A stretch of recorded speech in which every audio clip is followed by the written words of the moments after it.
अब हमारे साथ में उपस्थित हैं गुना मध्य प्रदेश से पंडित अवधेश व्यास भगवताचार्य जी। पंडित जी नमस्कार, बहुत स्वागत है आपका। कृष्णा कृष्णाय वासुदेवाय हराय परमात्मने प्रणत क्लेशनाशाय गोविंदाय नमो नमः।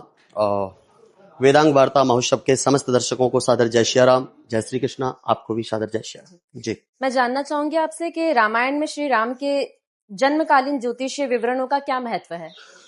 देखिए, आपने प्रश्न बहुत अच्छा किया है। रामायण में राम के जो ज्योतिषीय विवरण है, वैसे तो राम ग्रहों से बंधे हुए नहीं हैं, राम से ग्रह बंधे हुए हैं। क्योंकि कहते हैं कि अगर आपके जीवन में आपके नवग्रह भी प्रतिकूल हैं, लेकिन अगर आपके ऊपर परमात्मा की कृपा है तो वो ग्रह भी आपका कुछ नहीं बिगाड़ सकते। जहां पर कृपा राम की हुई ता पर कृपा करें सब कोई।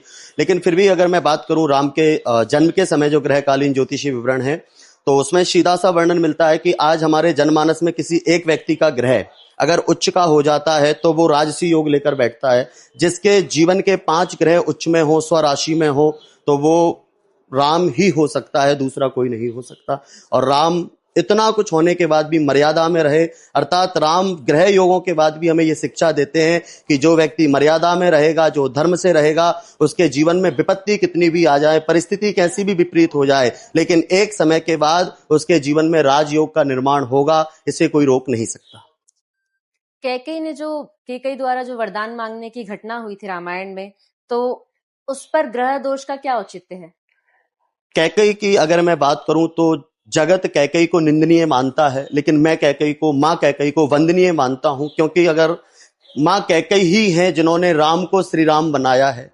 क्योंकि आज अगर हम राम को मर्यादा पुरुषोत्तम के रूप में देख रहे हैं, राम को अगर संघर्ष करते हुए देख रहे हैं, तो वो मां कैकेयी की ही कृपा है। क्योंकि अगर मां कैकेयी नहीं होती तो राम अगले दिन राजा बन गए होते। उनको हम युवराज राम कहते, कोई रघुनाथ नहीं कहता। वो भीलों के पास नहीं जाते, वो शबरी के पास नहीं जाते, वो दशानन रावण का वध नहीं करते। अगर ये सब किया है तो वो मां कैकेयी की कृपा है। और अगर मैं बात करूं ग्रह दोष की, तो यहां वाल्मीकि रामायण में वर्णन मिलता है, जब राम को महाराज दशरथ ने बुलाया कि हे राम, अब आप राजा बन जाओ, क्योंकि मेरा जो जन्म का नक्षत्र है उसे सूर्य, मंगल, राहु जैसे ग्रहों ने जकड़ लिया है। और जब ऐसे ग्रह हमारे नक्षत्र को जकड़ लेते हैं तो मृत्यु या मृत्यु के समान संकटों का सामना हमें करना पड़ता है। तो राजा दशरथ को यह पता था कि अब मेरा जीवन कुछ ही दिन का बचा है, इसलिए वो राम को राजा बनाना चाहते थे। लेकिन केतु शनि की ऐसी दृष्टि पड़ी कि राम राजा बनते बनते रह गए और वनवासी हो गए।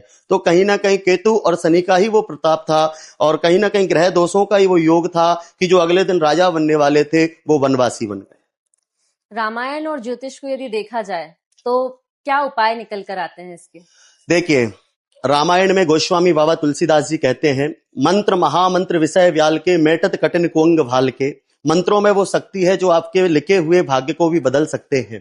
तो रामायण की एक एक चौपाई जो है वो कोई साधारण चौपाई नहीं है, वो महामंत्र है। महामंत्र जो जपत महेशु, काशी मुक्ति हेतु उपदेशु।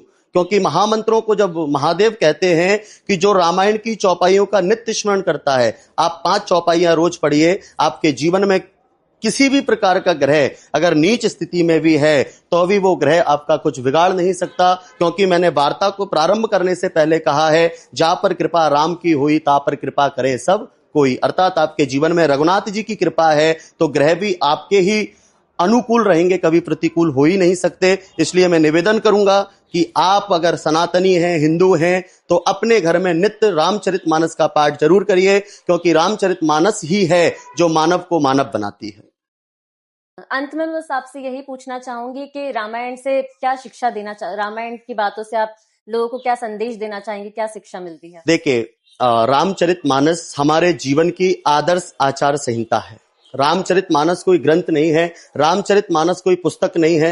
रामचरितमानस केवल और केवल हमारे जीवन की आचार संहिता है। अगर आप पिता हैं तो आपका क्या धर्म बनता है, अगर आप माँ हैं तो आपका क्या धर्म बनता है, अगर आप पत्नी हैं तो आपका पति के प्रति क्या धर्म बनता है, आप अगर भाई हैं तो आप अपने भाइयों के प्रति आपका क्या धर्म बनता है। ये अगर हमें कोई सिखा सकता है तो वो केवल रामचरितमानस सिखा सकती है। हमें निज धर्म पर चलना सिखाती रोज रामायण। हमारा क्या धर्म है, अगर हम हिंदू हैं, सनातनी हैं, तो हमारा धर्म क्या है? केवल धर्म यज्ञ करना, भागवत करना, कथा करना, दान करना, ये धर्म नहीं है। रामचरितमानस में सबसे बड़े धर्म का वर्णन मिलता है, परहित सरिस धर्म नहीं भाई, पर पीड़ा सम मम अदमाही। जीवन में रामचरितमानस केवल एक ही शिक्षा देती है, जितना हो सके अपने के द्वारा दूसरे का आप हित करें, दूसरे का भला करें, यही रामचरितमानस हमें सिखाती है। और यही मैं कहना चाहूंगा, अगर आप सच्चे हृदय से राम के उपासक हैं तो अपने हृदय में करुणा का भाव लाइए, अपने हृदय में कृपा का भाव लाइए। अगर कहीं दीन दुखी दिखे तो आप उसकी मदद कीजिए, ठाकुर जी आपसे प्रसन्न होंगे, ये मेरा विश्वास है। बहुत बहुत धन्यवाद। बहुत ही अद्भुत विचार गुरुजी, बहुत धन्यवाद हमसे जुड़ने के लिए। बहुत ही सुंदर पंक्तियां, सुंदर बातें आज आपने हमको रामायण के विषय में बताई। धन्यवाद। बहुत बहुत आभार। जय श्री कृष्णा, जय श्री राम।